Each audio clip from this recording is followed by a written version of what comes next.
Long years ago, we made a tryst with destiny, and now that time comes when we shall redeem our pledge, not wholly or in full measure, but very substantially.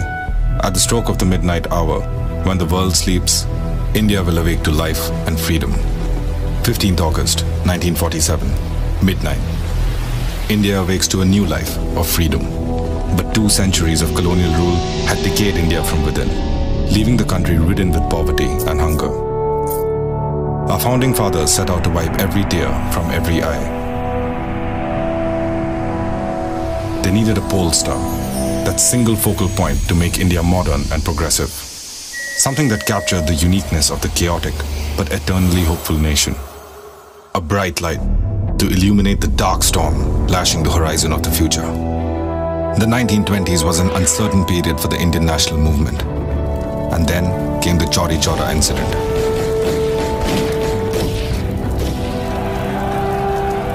Mahatma had suspended the non-cooperation movement. 3rd February 1928. The Simon Commission arrives to review the Act of 1919 and was met with widespread protests as it had no Indian representation. The British, in their arrogance, proclaimed that Indians were incapable of self-rule and deciding for themselves. Lord Birkenhead, the Secretary of State, in response to the Indians' reactions, laid down a challenge at the House of Lords. The Founding Fathers rose to the occasion. An all-party conference was convened in February and May 1928. Led by Nehru, the committee drafted the Nehru Report in September 1929, demanding self-government under Dominion status within the empire. But Quaid-e-Azam, Muhammad Ali Jinnah, rejected the report, stating that from then on, Hindu and Muslim paths were different. He further countered the report with his infamous 14 points in March 1929. Meanwhile, the annual session of the INC was held in Lahore in 1929 under the presidency of Jawaharlal Nehru. They voted for the historic resolution of complete independence and declared the last Sunday of January 1930 as Independence Day. The resolution gave the British Parliament the ultimatum that if they accepted the report by 31st December 1929, Congress would adopt it as it is. If not, they would insist on complete independence. December 31st, 1929, the INC stalwarts gather around the river Ravi. The British have paid no heed to the ultimatum, and thus the Swaraj flag is proudly unfurled.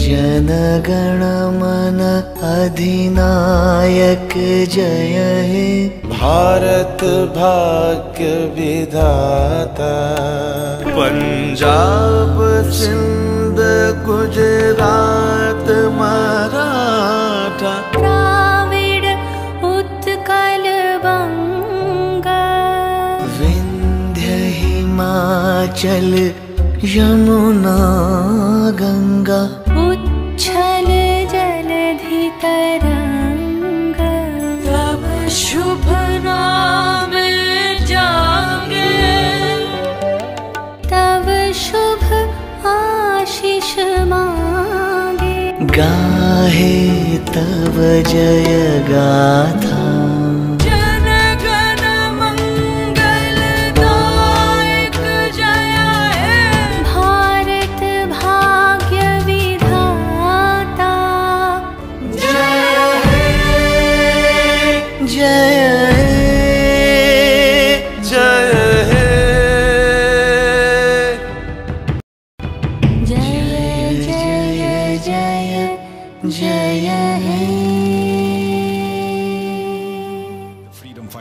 Prepared for the fight. It was an event so monumental, it would change the course of history itself.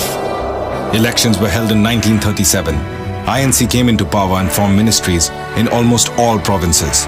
For the first time under British rule, Indians could become directly associated with the government. The dream of Indians holding the power of the government and serving the masses had become a reality. But the cheer didn't last long. World War II was initiated. Congress ministries resigned in 1939, protesting Lindit Ghosh's decision to involve India in the war without consulting the Indians. Multiple attempts of involving India in World War II failed. With its end, the decline of the British Empire became inevitable. Mutiny amongst the naval rankings in the Air Force was the final nail in the coffin. The cabinet mission plan arrived in 1946 to try and reach a settlement acceptable to all major stakeholders.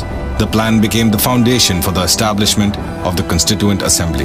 For a total of 2 years, 11 months and 18 days, over 11 sessions and sitting for 166 days, the Assembly debated and discussed the various challenges facing the new nation. The ideas of liberty, equality, fraternity and justice were embedded deep into our Constitution.